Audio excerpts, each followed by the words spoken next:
আমাদের সোসাইটিতে গণেশ পুজো খুব সুন্দর করে অনুষ্ঠিত হয়, অনেক আনন্দ হয়। এই বছর ইচ্ছা হলো আপনাদের সাথেও সেই আনন্দটা ভাগ করে নিই। তবে তার আগে তো বাড়িতে যে গণেশ, লক্ষ্মী এবং আমার ঠাকুরের আসনে যারা যারা আছে তাদের সবার যত্নটা করতে হবে। তাই সকাল থেকে লেগে পড়েছি সব ঠাকুরের আসন সবকিছু পরিষ্কার করতে। আর কাল সন্ধ্যাবেলা বাজারও গেছিলাম, বাজার গিয়ে ঠাকুরের নতুন আসন কিনে এনেছি। এসে দেখি সে আসন বড় হয়েছে একটু, তবে একটু ডিজাইন করে ঠিক পেতে দিয়েছি। তবে ঠাকুরের পিড়ির যে আসনগুলো এনেছিল সেগুলো সাইজ ঠিকই ছিল। গান্নুর জন্যও নতুন জামা কিনে এনেছিলাম, আনতে তো হবেই। গান্নুর স্পেশাল আমার কাছে, আর গান্নুর স্পেশাল ডেও আছে। সাথে লক্ষ্মীর জন্য একটা ম্যাচিং করে পছন্দের জামা এনেছি, তো ওদের জামা পাল্টে দিলাম। তবে সাই বাবার ড্রেসটা পাইনি, এটা নিয়ে একটু মনটা খুঁতখুত করছিল। তারপর ঠাকুরের সব বাসন মেজে সব কাজ সেরে নিজে স্নান করে রেডি হতে শুরু করেছি। ওইদিকে লেট হচ্ছে অঞ্জলি দিতে যাবার জন্য, আর আমি তো একদম পুরো বিধিকিচ্ছিরি অবস্থায় এত তাড়াহুড়ো করছি, তাই মেকআপের ভিডিওটা করার কথা মাথা থেকেই উড়ে গেছে। শাড়ি পরতে গিয়ে মনে পড়লো মেকআপের ভিডিওটা তো করলে কিছুটা মেকআপ টিউটোরিয়ালও হয়ে যেত। শাড়িটা আমি ঝটপট পরতে পারি, কারণ আমার শাড়ি পরার অভ্যাস আছে। আমি ভালোবাসি শাড়ি পরতে, অনুষ্ঠান কিছু পেলে চেষ্টা করি শাড়ি পরতে। বাট অনেক কষ্ট করে একটা ম্যাচিং টিপ পেলাম, পাচ্ছিলাম না টিপ। আমি টিপ খুঁজে খুঁজে আমি হয়রান। বাপরে, অবশেষে একটা ম্যাচিং টিপ মনে হচ্ছে কোনোভাবে পেয়েছি, তবুও প্রপার ম্যাচিং হয়নি, বাট স্টিল একটা টিপ পেয়েছি অ্যান্ড সেটাই পরলাম। যাক, অবশেষে টিপ তো পরতে পারলাম, এটাই অনেক। ভেবেছিলাম আজকে আর আমার টিপ পরা হবে না, আর পরতাম না, পেলে ব্ল্যাক টিপ পরে নিতাম ঠিকই।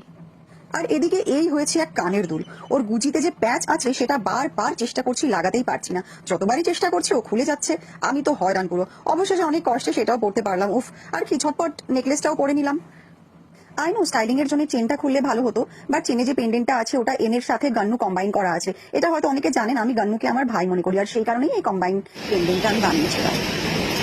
হ্যাঁ, ফোন এসে যাচ্ছে, আমি লেট হচ্ছি। খালি কি করবো বলো, সকাল থেকে আমার নিজের বাড়ির মন্দির পরিষ্কার করতে করতে লেট হয়ে গেছে। তারপর ঝটপট বাজার থেকে মিষ্টি ফুল এগুলো এনে বাড়ির আসনে পুজোটা করতে শুরু করলাম। ওদিকে অ্যানাউন্সমেন্ট হচ্ছে অঞ্জলি একবার হয়ে গেছে, যারা বাকি আছেন আসুন, আর একবার হবে অঞ্জলি। আমি খালি বলছি, গান্নু দেখিস ভাই, তোর জন্য পুজো করতে তোরই অঞ্জলিতে দেরি না হয়। পুজোটা সেরে তাড়াহুড়ো করে অঞ্জলির ডালাটা সাজিয়ে ছুটতে ছুটতে বেরোলাম অঞ্জলি দিতে। আর ঘেমে স্নান, আমি পুরো ঘামতে ঘামতে, স্নান করতে করতে যেটা পড়েছিলাম, যে শাড়ি পরেছিলাম, যা পরেছিলাম সব আমি ঘেমেই ভিজে গেছি। তবুও ছুটে ছুটে গেলাম অ্যান্ড অঞ্জলিটা দিলাম। পুরোহিত যা বললো সেটা বললাম, বাকি মনে যা ছিল ভাইকে সব বলে এলাম। এই যে আমাদের গান্নু, কি সুন্দর না? আমি এসেই গান্নুকে যখন দেখেছি তখনই ভেবেছি দেখাবো আপনাদের। আর এই ড্রয়িং গুলো, এগুলো সব আমাদের সোসাইটির বাচ্চারা করেছি। কি সুন্দর না, কি অপূর্ব করেছে ড্রয়িং গুলো। আমি তো জাস্ট মুগ্ধ হয়ে দেখছিলাম, তো এগুলো ভাবলাম ভিডিও করে আপনাদেরকে দেখাবো। দেখুন কত ট্যালেন্টেড বাচ্চাগুলো, কত সুন্দর এঁকেছে। এদিকে ভোগের প্রসাদ রেডি হচ্ছে, আর প্রসাদ হাতে পেতেই আমি তো ঝটপট একদম খেতে শুরু, একদম সাথে সাথে আমি প্রসাদ খেয়ে শেষ। তারপর ঘন্টা দুয়েক আড্ডা, তারপর বাড়ি। না, বাড়ি এসে শেষ না, সন্ধ্যাবেলা আবার যেতে হচ্ছে। সকালবেলা অনেক সেজেছি, তাই সন্ধ্যাবেলাটা এমন সিম্পলি যেতে ইচ্ছে হলো। আমাদের এখানে গণেশ পুজোর 4 দিন রোজ ব্রেকফাস্ট, লাঞ্চ, ডিনার সোসাইটির সবার জন্য প্যান্ডেলেই আয়োজন হয়। এটা আমাদের প্যান্ডেল, আমাদের মণ্ডপ। কি সুন্দর তাই না? আমার চোখে তো ভীষণই সুন্দর লাগছে, অপূর্ব লাগছে। আর এদিকে এটা আমাদের ফুড স্টল। আমার ফোনের ক্যামেরাতে অতটা সুন্দর ধরা পড়ছে না, তবে আমি নিজের চোখে যেটা দেখেছি সেটা এই ফোনের ক্যামেরা থেকেও অনেকটা বেশি সুন্দর। দেখুন এখানে সবাই কত আনন্দ করছে।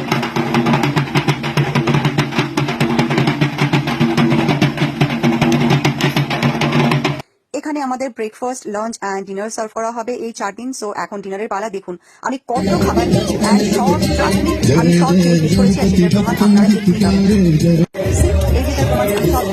ডিনার শেষে আবার সবাই মিলে লেট নাইট আড্ডা, ফান, ফটো সেশন, দেন ব্যাস মাঝরাতে বাড়ি।